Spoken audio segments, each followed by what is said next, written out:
یہ اس زمانے کی بات ہے جب بغداد کی گلیاں سادگی، صبر اور یقین کی خوشبو سے مہکتی تھیں۔ انہی گلیوں میں ایک شخص رہتا تھا جس کا نام سلیم تھا۔ سلیم دولت میں کمزور مگر کردار میں مضبوط انسان تھا۔ وہ ایک عام محنت کش تھا، دن بھر مشقت کرتا اور جو کچھ ملتا اسی میں شکر ادا کرتا۔ اس کے گھر میں اس کی بیوی ہیرا اور 2 معصوم بچے رہتے تھے۔ گھر چھوٹا تھا، وسائل محدود تھے، مگر سکون ایسا تھا جو بڑے محلوں میں بھی نصیب نہیں ہوتا۔ سلیم کی زندگی کا اصول سادہ تھا، حلال کمانا، صبر کرنا اور کسی کو تکلیف نہ دینا۔ اکثر ایسا ہوتا کہ کئی دن تک گوشت تو دور، پیٹ بھر روٹی بھی نصیب نہ ہوتی، مگر ہیرا نے کبھی شکایت نہ کی۔ وہ جانتی تھی کہ اس کے شوہر کا دل سونے سے زیادہ قیمتی ہے۔ بچوں کو وہ یہی سکھاتے کہ اگر رزق کم بھی ہو تو نیت صاف ہونی چاہیے۔ ایک شام سلیم بازار سے واپس آ رہا تھا کہ اس کی نظر ایک نہایت کمزور اور بوڑھے شخص پر پڑی جو سڑک کے کنارے بیٹھا ہوا تھا۔ اس کے کپڑے پھٹے ہوئے تھے اور چہرہ تھکن سے زرد پڑ چکا تھا۔ سلیم کا دل بے اختیار پگھل گیا۔ وہ اس کے قریب گیا اور آہستہ سے پوچھا، بابا جی، اب اس حال میں کیوں بیٹھے ہیں؟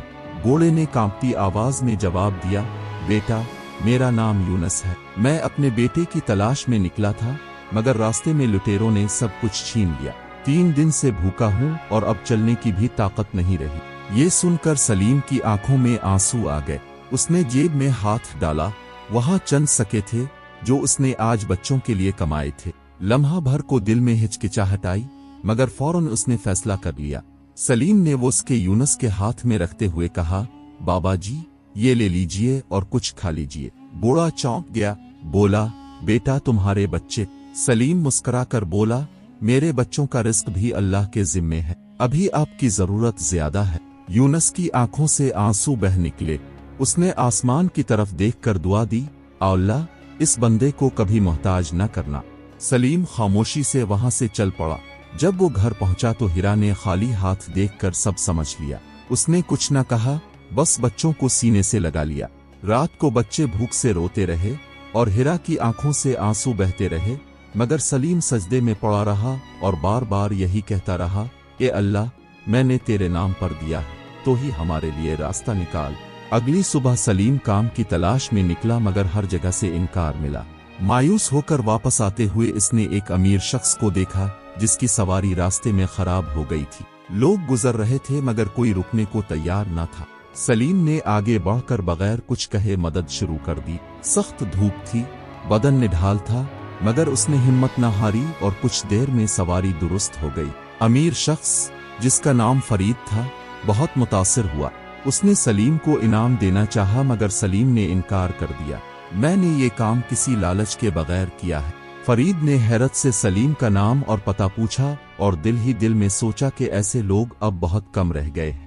سلیم گھر لوٹا تو پھر بھی خالی ہاتھ تھا، مگر اس کے دل میں عجیب سا سکون تھا۔ وہ جانتا تھا کہ یہ خاموش نیکی رائے گاں نہیں جائے گی۔ اسے کیا خبر تھی کہ یہی ایک عمل اس کی زندگی کا رخ بدلنے والا ہے، اور آنے والے دنوں میں اس کے صبر اور ایمان کے کئی اور امتحان اس کے منتظر ہیں۔ سلیم کی زندگی بظاہر ویسی ہی تھی جیسی پہلے تھی، مگر اندر ہی اندر تقدیر ایک نیا نقشہ بنا چکی تھی۔ وہ دن بھر محنت کرتا، رات کو دعا میں ہاتھ اٹھاتا اور ہر مشکل کو اللہ کی آزمائش سمجھ کر قبول کرتا۔ فاقے، تنگی اور انتظار اب اس کی زندگی کے معمول بن چکے تھے، مگر اس کے چہرے پر کبھی مایوسی کی لکیر نہ ابھری۔ ہیرا اکثر بچوں کو سینے سے لگا کر کہتی، صبر کرو، تمہارا باپ اللہ پر بھروسہ رکھتا ہے اور اللہ کبھی بھروسہ توڑتا نہیں۔ ایک رات سلیم دیر تک جاگتا رہا۔ بچوں کی سانسیں ہلکی ہلکی چل رہی تھیں اور ہیرا تھکن سے سو چکی تھی۔ سلیم چھت کی طرف دیکھتے ہوئے سوچ رہا تھا کہ آخر کب یہ اندھیرا چھٹے گا۔ اسی سوچ میں اس نے وضو کیا، 2 نفل ادا کیے اور دعا مانگی۔ اس نے کوئی خاص چیز نہیں مانگی، بس اتنا کہا کہ اے پروردگار، مجھے ایسے راستے پر چلا دے جس میں کسی کا حق نہ مارا جائے اور کسی کا دل نہ دکھے۔ اگلی صبح تقدیر نے واقعی ایک نیا دروازہ کھولا۔ سلیم بازار کی طرف جا رہا تھا کہ ایک گھوڑا بدک کر ایک طرف جا گرا۔ اس پر سوار شخص زمین پر آ پڑا۔ لوگ جمع ہو گئے مگر کوئی آگے نہ بڑھا۔ سلیم نے ہجوم چیرتے ہوئے اس شخص کو اٹھایا اور ایک سائے دار جگہ پر بٹھایا۔ معلوم ہوا کہ وہ شخص شہر کا مشہور تاجر نعیم تھا جو دور دراز علاقوں میں تجارت کرتا تھا۔ سلیم نے اسے پانی پلایا، زخم صاف کیے اور گھوڑے کو سنبھالا۔